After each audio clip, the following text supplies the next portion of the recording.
in the little white Rubicon two-door JL. Very pretty. That's a very pretty rig. But we got some great rigs. So what we'll talk about on some basic equipment, and that's pretty basic, but it's things that will get you going, certainly in the areas of safety and recovery. Obviously, as you go, you can build up and carry much more, and some of us tend to go overboard, like myself, and some others, not just me, but I'm going to try to keep it basic. This is what I carry in my Jeep, and it'll all fit very easily and more, so we're just going to jump right in with safety. So, first aid kit. These first items are things that the club really, basically requires or strongly recommends or whatever. So, first aid kit. Who has a first aid kit in the Jeep? Okay, who doesn't then? Okay, so this is what I carry in my Jeep most of the time. It's just a basic camping kit, bandages, tape. If you have any medication that you take, or just basic pain pills or whatever, it's a good start. Now, several people in the club have what's known as a club first aid kit, and it's a full kit like this. So those are usually, they should be on the rides too if it's a club ride. But for yourself, for everyday use, something like this you can always add to it. That's what I do. Use something, replace it with something more or whatever. But easy stuff there. Fire extinguisher. This size is basically what I carry. This is known as an ABC, so it'll do wood products, fuel, and electricity. So mount that to your roll bar or somewhere accessible. But you definitely need it, and keep a check on them. They don't last forever. They can lose their charge. They can get caked up, so you need to kind of shake them up every now and then. Just make sure they're in good order. Okay, another thing. How do you know if it's in good order? Well, again, the gauge. If you've broken the handle off or something like that, just things like that. It's rolled around. This one's been in the box, but I've got one mounted to the roll cage. Or every few years get another one. They're probably $15 or whatever. So.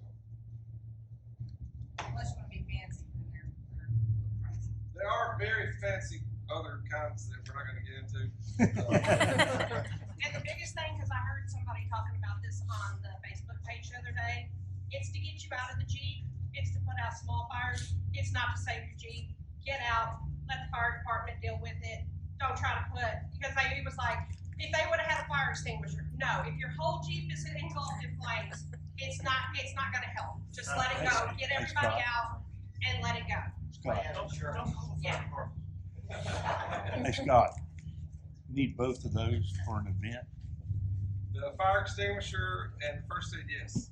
And one more that I'm getting to. Okay. Battery hold down on your vehicle. Certainly the newer vehicles should have it. But what we mean by that is, physically holding your battery into the vehicle. The factory style is fine, but what we're not talking about is a bungee cord or, baling wire or something like that. I mean, and that's for safety. Who knows why that's important? What can go wrong? I can tell you from experience, they don't like sliding into golf manifolds on 240Z. So on that note, the importance of battery tie downs is not just to keep it in place as you're bumping through the trails, but also in the event that you do. We don't want to really talk about worst case scenarios all the time, but they can happen and they do happen a lot. You can turn your Jeep over or flop it on its side, and the battery comes out, and you can risk getting burned by battery acid. Not too long ago, Scott rolled his truck over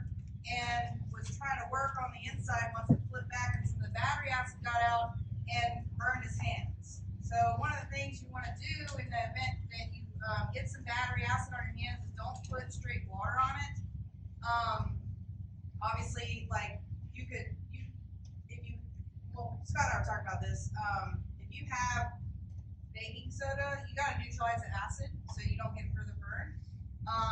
But I mean, I didn't read this, but I think if you like totally dilute it with water, like a little bit of battery acid on your hand might be better to dilute it with water. But I mean, it's a like if you got it all over, I would suggest like neutralizing the acid somehow if you have some kind of neutralizer. I'm probably gonna add a little bag of baking soda to my first aid kit in the event that happens. Which, like I say, it's super rare, but especially, hopefully not today or this weekend. But there's something to think about if you did get some battery acid spilled on you. And it's a good thing to have in your first aid kit anyways, because it's good for bites, stings. You can put a baking soda solution on, so if you run out of, a solution for stinging, you still have it in there for that. So it has a lot of uses to have that little bit in there. I actually have some in mine. I didn't know about the battery acid thing, but I have it in there for that because I'm highly allergic to poison ivy. So I have it in there for that. And just so you guys know, Robin is actually, she's a registered nurse. And so actually during classes, she's going to be giving first aid tips throughout different classes today. She's just not a super talkative interjector. That's her job. What? I said, you're just not a super interjector. That's actually your job today. Oh yeah. I'm not trying to be a jerk. All right, so I think those are the basic required things. We definitely recommend that your vehicle have tow points front and back, whether it's a factory hook or a bumper with the D-ring, that kind of thing, so that we're not scrambling if we're trying to do a recovery in a hurry because of safety or something like that. Trail map. I mean, they give them out here for a reason. It's great to have a trail map. This park has a good map. Some parks are not as good, but they have a good one. And you can get electronic maps, you can get fancy, and you can do GPS and all this other stuff. And some parks in areas that you're riding, that is definitely helpful. You can get out and get lost in a hurry sometimes. If you're in a bigger area like Wind Rock or some other place like that. But some trail maps. Spare tire. They're not gonna have GPS. They're not gonna have service Not in everywhere. many of these parks. So make sure that you pack like snacks and water in the event that you do get lost, so that you have nourishment in the event that you can't get back in time or something happens like your sugar drops or whatnot. You've got something to combat that. Get lost. Good point. What was that? It's in a beer cooler. That's if you have kitty stuff. Spare tire. So who does not have a spare tire today? Julie? I have a delete and didn't load it up. Okay, well, I recommend I'm spare going to tire. Brian, you're gonna borrow everyone else's spare tire to get down the mountain, aren't you? Well, Yes, okay. I have to live up to the legend. Okay, the good news is, if you have a Jeep, chances are you can borrow a spare if you have to, right? Even if it's the wrong size Even if it's wrong side. and wrong. But if you're out here with an oddball vehicle or, today if you had a Toyota or something, you get one. But I carry a spare tire. A place like this, it's small.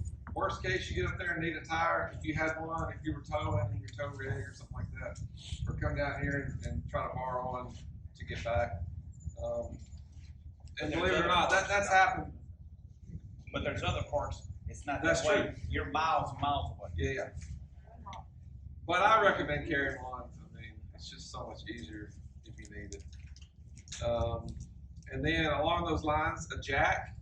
So your factory jack should work if you got it. Depending on how your rig is built, then you may need some wood blocks, for extra height. You put it under the axle, or you can find rocks, things like that. You can use a high lift jack, which I'm not going to get into too much on that, but it's basically, if you're not familiar with it, it's a farm jack that extends out 3 or 4 feet. They can be tricky and dangerous, but it is an option. But this is what I carry in my Jeep, and it does the job. Some wood blocks or rocks. It's fine for what I need, and plus I have my factory jack. But this doesn't take up much room. And obviously, there's all kinds of safety issues with jacks.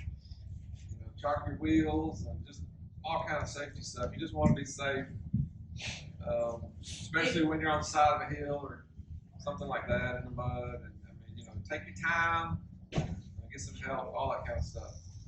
If you are new and you do have a high lift jack on your Jeep and you've never used it, don't try to figure it out on the trail.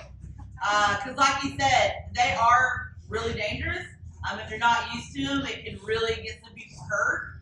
Some people like the way they look on their Jeep, so they have it, which is fine. If you want to have it on your Jeep because it looks cool, hey, it's your Jeep. But don't try to figure out how to use it when you need it on the trail if you've never used it before. Get out and mess with it at home.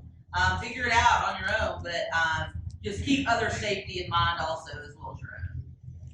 Definitely. You do. Tire gauge. So one thing you'll learn a little bit later, if you don't already know, later today, if you don't already know, we want to air our tires down for several reasons. But you're going to need some things to do that, right? You're going to need an air gauge.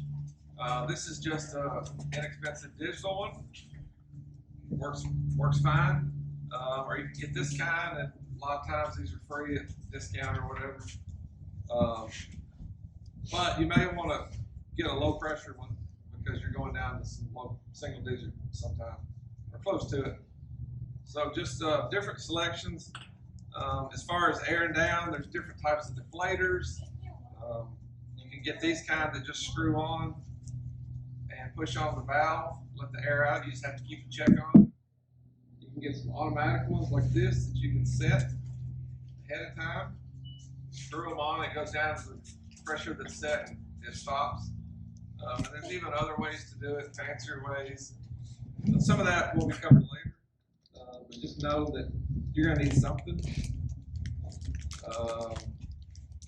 And then after the day is done and you need to air up, you're going to need a way to do that.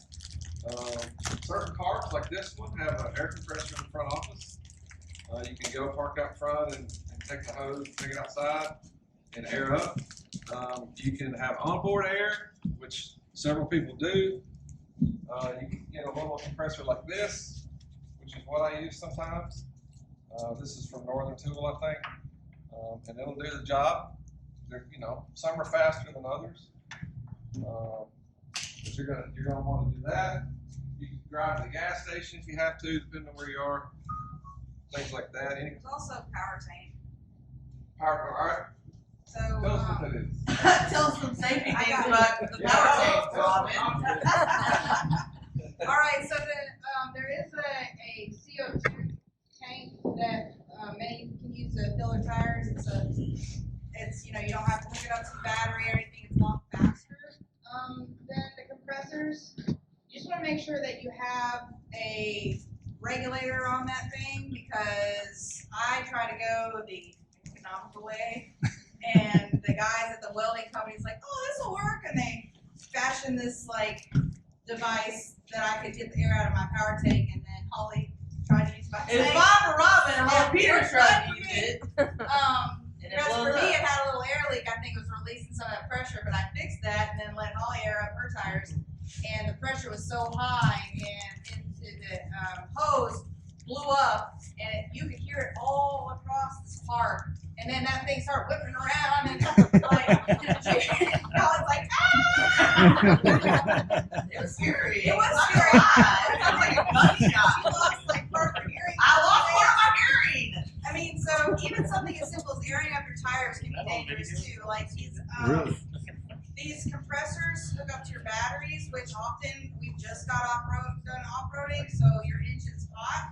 You might burn yourself on your engine. So CO2, you don't have to get up in your engine, stuff like that, but it's just a little more pricey and also a little harder to secure in your Jeep if you don't want to leave it down here and potentially get taken. So you got to find a way to safely get it fastened sit down in your Jeep so that when you're bouncing around, and I have one, and I'll bring it over later. Not right now, I'm interrupt more than I already am, but, so you can take a look at it. And also on these little compressors, once you've aired up, especially, you know, you got these big old 35-inch tires and you're airing them up, that thing's gonna be hot when you get done. So if you put it back in the bag, like I did one time, you won't have a bag anymore. And if you have I have the bed tread in my Jeep, if you set it on the bed tread, you're gonna have a nice little marker. It fits beautifully every time you set it down in there. So, you know, it will melt things, and if you grab it by anything other than the top handle, you will burn your hand because it does get hot. And one other thing with make sure your vehicle's running if you hook it on the battery, because some of those pull enough power where they can drain your battery faster than the alternator if you're charging it. So you don't want to kill your battery when you're getting off the trail because you're using the compressor to air up and you can't start it to drive home. So leave the vehicle running when you're using your compressor. Well, you can start it if you have jumper cables. And another Jeep. Yes. So again, jumper cables, not just in a Jeep, but in any vehicle. I mean, you know. That's old school. The old school guys carry that. I carry them too.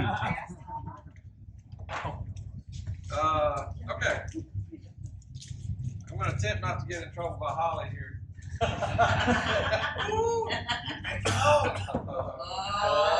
more ropes, guys. But you also want to have a tow rope or strap. Okay, this is just a typical one. You probably want to get at least one rated for about 20,000 pounds, 20 or 30 feet long. Did a mice nest fall out of that? Or like a mice nest? A leaf. I mean, it's possible. I'm sorry. What do you do? But one thing that's important that I believe, and I think a great many people, is get one with the loops like this, and not a metal hook like maybe we would have had 30 years ago or something, and not a log chain. But I mean, these, you can get these all over the place, and they're perfectly fine. But yeah, a loop. Now, why do I say that about not a metal hook or a log chain? Down your point. Down your point, right? I mean, if that metal hook breaks, I mean, things are going to start flying. You don't want to be near it. So, plus, these can hook to a D-ring, which is makes it a closed system. This is referred to as a D-ring or a clevis or a shackle or whatever. But these are very handy. You can see them hanging on people's bumpers. But this will help you attach your tow strap. So in the event that you do have, like, for example, one of my brother-in-law, he gave me this really fancy, like, tow strap that already had a hook attached to it, which is the ones that we highly discourage. In the event you got that hook, it could bend and that could let loose, and then that thing go flying. So you got a pretty hefty chunk amount about the size of that clevis coming at your head. Obviously we're not wearing helmets, so we're running the risk of high impact bruise with maybe even like severe bleeding. If you get a wound on your head has a lot of small vasculature in it, so that it's going to bleed a lot. It might look a lot worse than it is. You want to rinse that out real good with bottled water or whatever. Apply some pressure, it should stop bleeding. And then just anywhere else, if it hits your arm or whatnot, you're just probably gonna get a really bad bruise, hopefully, and that's it. So be aware when we start doing recovery stuff that, applying metal, heavy metal coming at you. So an alternative to the heavier D-ring is what's known as the soft shackle. These are also very handy, very lightweight. They just work like this. You just put them together, and then the tension holds it together. I'd rather have this coming at me than this. But you can also toss these to people a lot easier than trying to throw this up the trail or something like that. Just another option. So it's good to have a few different ways on certain things.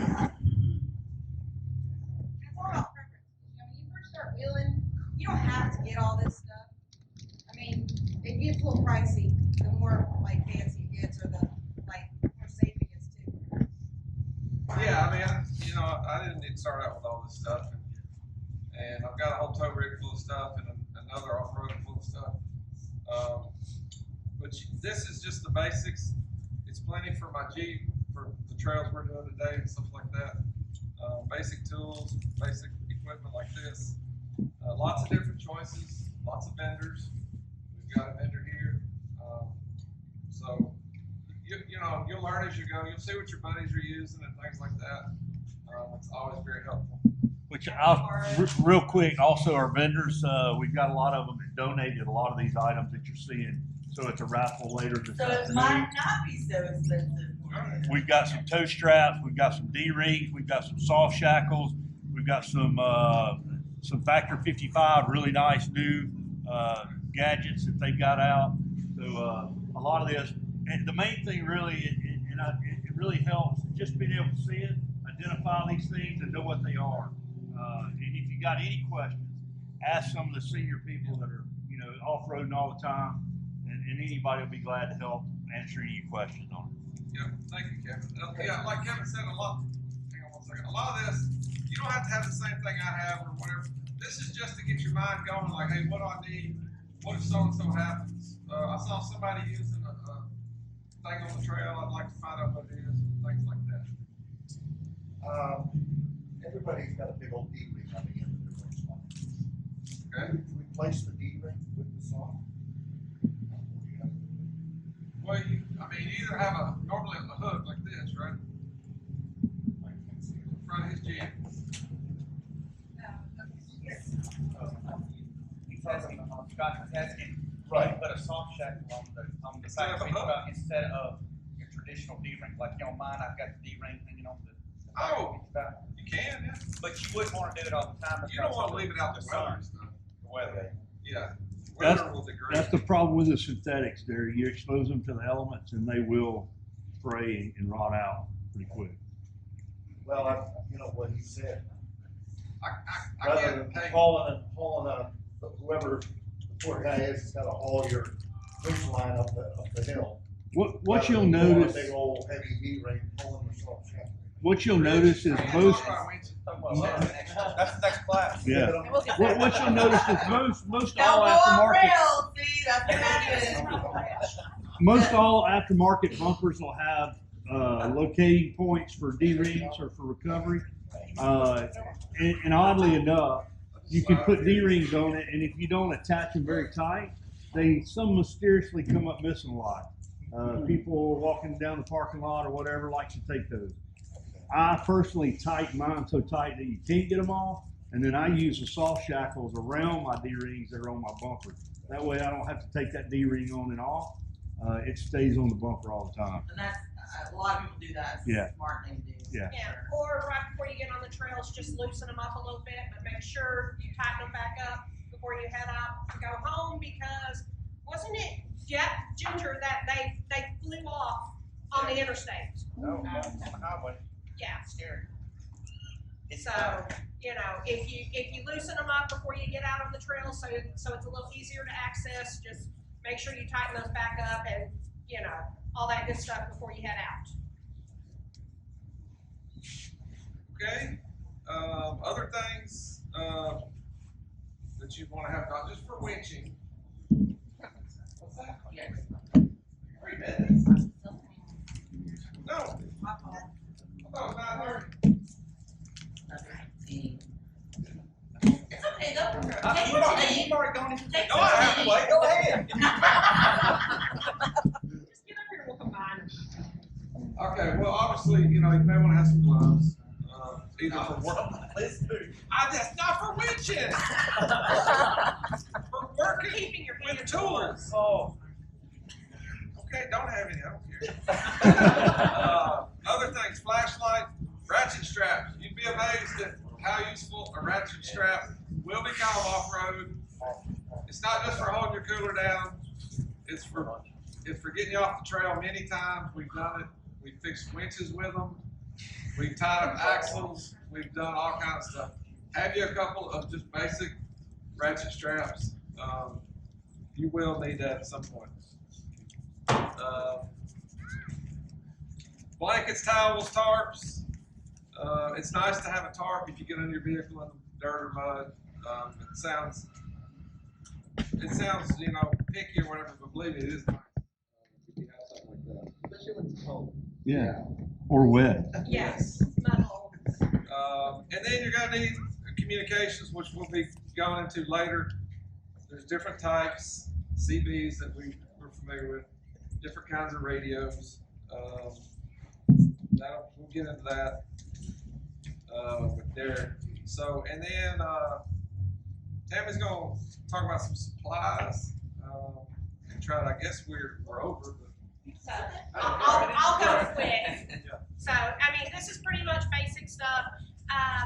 Have some snacks, have some drinks, make sure, you know, obviously if you're up on the trails, alcohol needs to stay off the trails. Have some water for not only for drinking, but for emergencies and for, you know, your vehicle.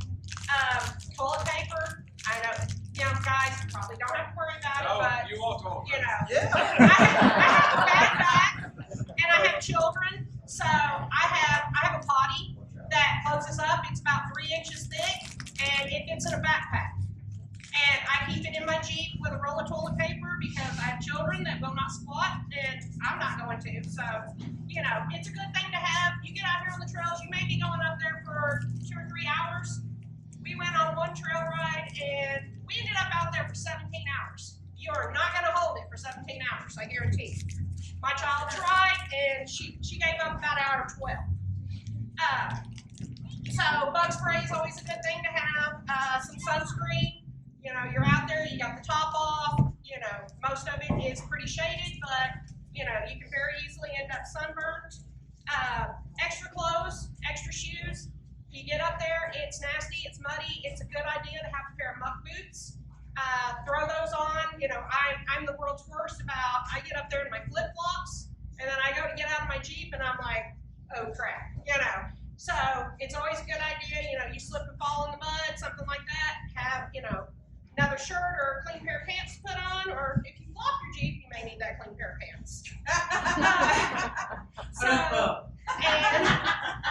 And you know, another extra thing to have is some fluids, and you know, this is something, it's going to be specific to your Jeep. You know, a lot of us have the same kind of Jeeps, but you know, if you have one that you've changed out the motor or whatever, you know, yours is going to take something that maybe no one else has. So make sure that those are specific to your vehicle, and you know, just be prepared for whatever. So you know, don't go up there thinking that you're going to be up there for 2 hours and your food and your drinks and everything are down here at the campsite. And you know, you get up there, somebody gets stuck or somebody gets hurt or somebody breaks down and you're up there for several hours. And I mean, if there's a disabled Jeep up at the head, you're not going anywhere. So you're in it for the long haul. Everybody comes down together. So have things ready.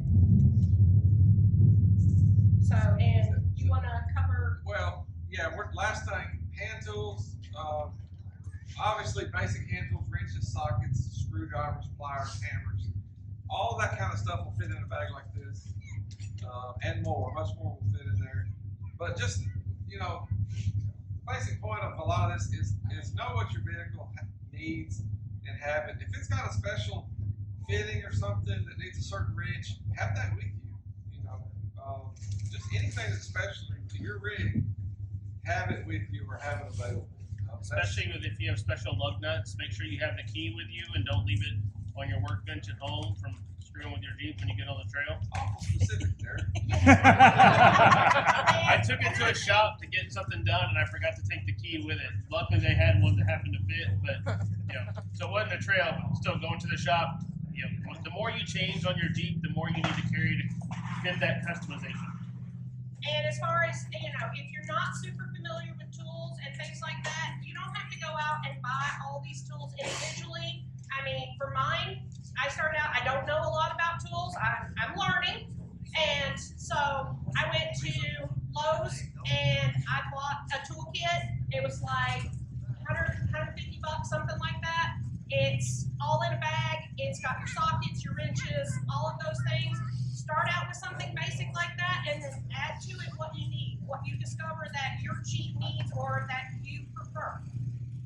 I have a small tool bag and I have my compressor in there. They both fit in the same bag, and you know, it doesn't take up that much room.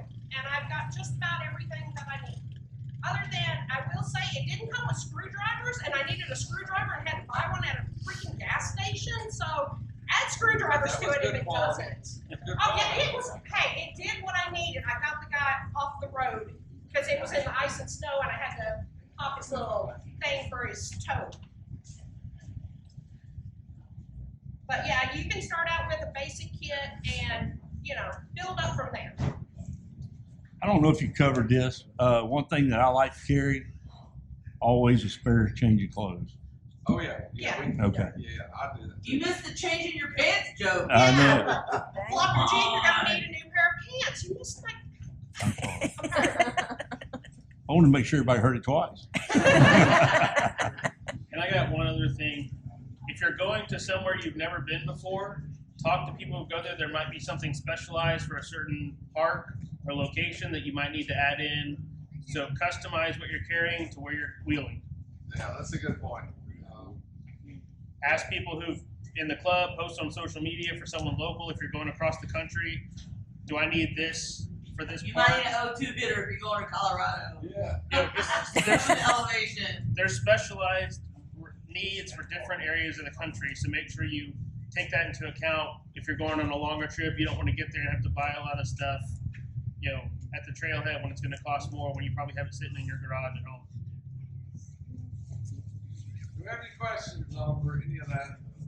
And they're gonna leave this stuff sitting out on the table, so after what, you know, what, if you guys wanna come up, take a look, ask questions, they're gonna leave it all up here on the table